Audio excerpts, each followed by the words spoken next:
안녕하세요. 자세 전문가 송영민입니다.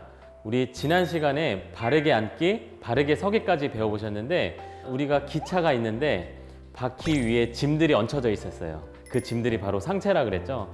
상체가 흔들리지 않게 바른 자세를 연습하는 방법을 훈련해 보았습니다. 자, 그러면 이번에는 실제로 기차에서 중요한 건 바퀴죠. 바퀴가 조금 더 안정적이고 효율적으로 굴러갈 수 있게 우리 몸을 상체를 안전하게 이동시킬 수 있게 다리와 발과 하체를 어떻게 사용해야 되는지 이런 것들을 한번 배워보도록 하겠습니다. 우선 단계적으로 배우셔야 되는데 하나 나눠서 배워보실 텐데 이걸 나중에 연습하실 때는 하나하나 다 생각하면서 하지 마세요. 그냥 연습할 때만 그 부분에만 최대한 집중해서 하시면서 패턴을 만든 다음에 맨 마지막에 걷기를 연습할 때는 자연스러운 움직임, 당당하고 자신감 있는 걸음걸이를 만들려고 노력하시는 게 좋습니다. 자, 첫 번째는 발의 움직임이에요. 우리 기차도 어떤 레일의 간격이 있죠. 그것과 마찬가지로 우리가 걸을 때는 이 발과 발 사이에 간격이 있습니다. 이걸 보행 간격이라고 말합니다. 보행 간격은 일반적으로 보폭을 지칭하는, 즉 한쪽 발에서 반대쪽 발까지 뻗었을 때 이 앞뒤의 폭을 말하는 게 아니라 보행 간격은 걸을 때 앞에서 보았을 때 발과 발 사이의 너비를 의미합니다. 이 보행 간격이 너무 넓을 경우에는 레일이 너무 넓어지고 흔들리니까 상체도 같이 흔들리죠. 뇌가 흔들립니다. 뇌가 흔들리고 눈으로 주변 환경 정보를 얻어서 중심을 잡아야 되는데 아니 눈이 흔들리는데 어떻게 정확한 정보를 얻을 수 있겠습니까? 좋은 걸음걸이가 아닙니다. 보행 간격이 넓은 건 좋지 않고요. 그러면 보행 간격을 좁혀서 마치 모델처럼 걷는 건 어떠냐? 자, 이건 원칙에 맞지가 않습니다. 어떤 원칙이냐면 우리 허벅지 뼈가 안으로 약간 모인 상태에서 11자 간격을 유지하거든요.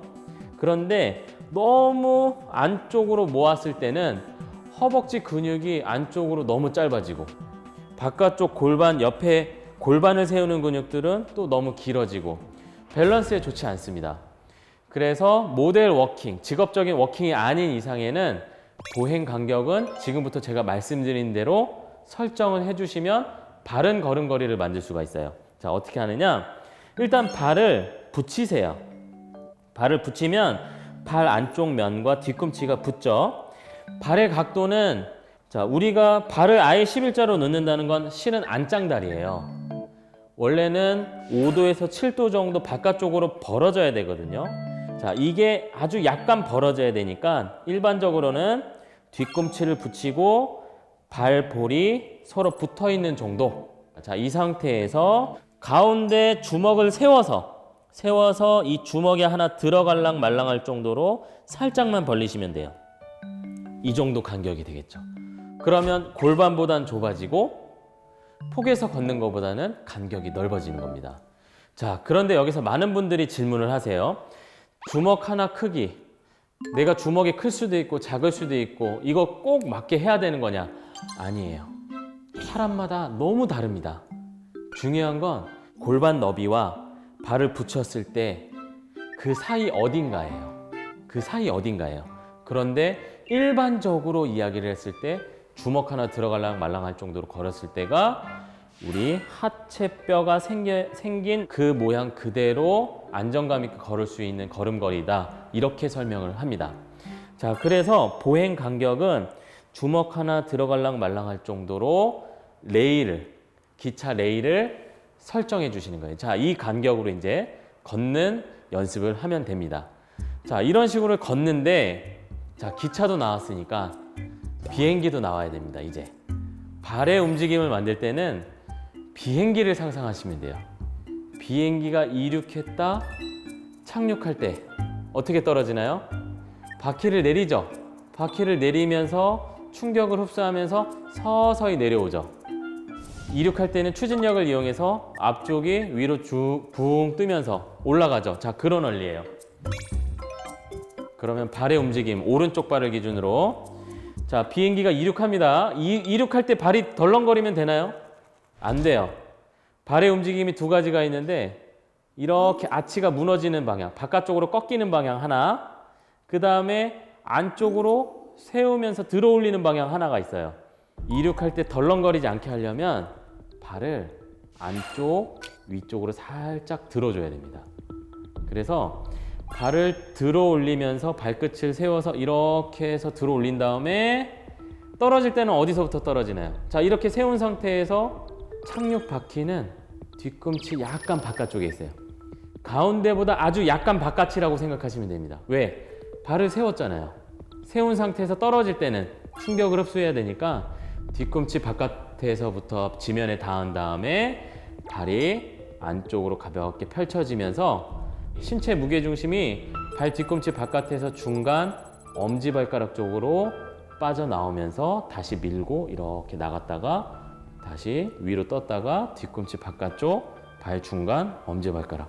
이런 식으로 마치 비행기가 이륙하고 착륙하듯이 움직임이 일어납니다.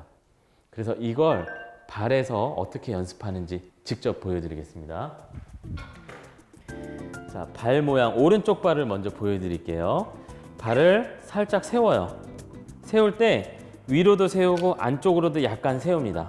자, 세우고 들어 올렸죠? 들어 올린 상태에서 착륙 바퀴는 어디 있다 그랬죠? 뒤꿈치 약간 바깥쪽. 뒤꿈치를 중심으로, 가운데를 중심으로 바깥쪽으로 디딘 다음에 발 중간으로 압력이 빠져나오고 그 다음에 그 압력이 엄지발가락으로 빠져나오면서 엄지발가락의 힘으로 밀어내는 거예요. 발 안쪽이 11자가 되도록 한 다음에 뒤꿈치 바깥, 그 다음에 발 중간, 엄지발가락 쪽으로 민다. 이 정도의 느낌만 가져가시면 돼요. 자, 여기서 질문 드릴게요. 발의 움직임은 몇 번의 터치가 일어났습니까? 발에서 3번이죠, 3번.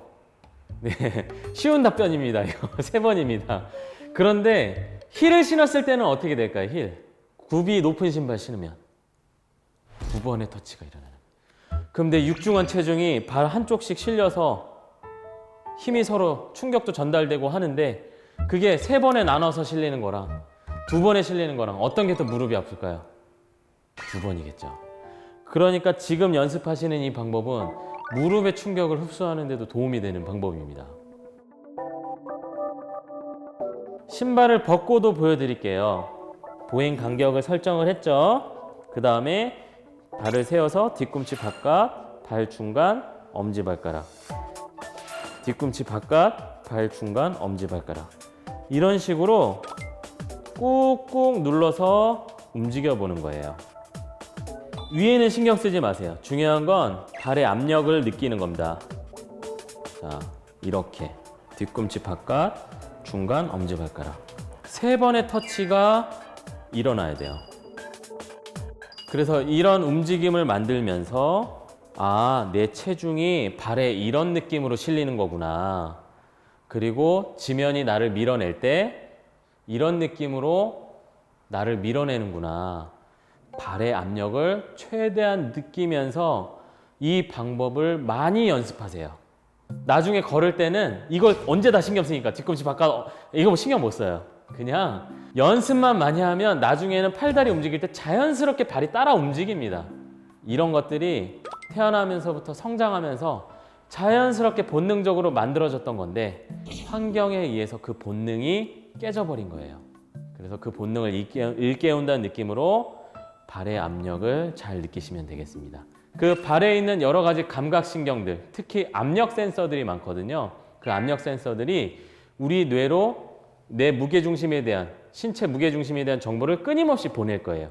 그러면 우리 뇌는 자세를 잡을 때 더 많은 정보를 얻어서 몸을 더 잘 세울 수가 있거든요. 움직임도 좋게 하고. 일단 여러분들께서 발의 감각을 살려주기 위한 이런 훈련들을 많이 하시면 되겠습니다. 만약에 이게 잘 안 되시는 분들은요, 발의 감각이 떨어져 있을 가능성이 있어요. 그러면 공원 가셔서 우리 돌들 있죠, 지하판 같은 거, 그런 돌들을 많이 밟아서 발 안쪽에 있는 내재근, 우리 닭발 드실 때 살 많은 부위 있죠? 다리 쪽 말고 이 안쪽, 그쪽을 많이 감각을 살려주세요. 단순히 푸는 느낌이 아니라.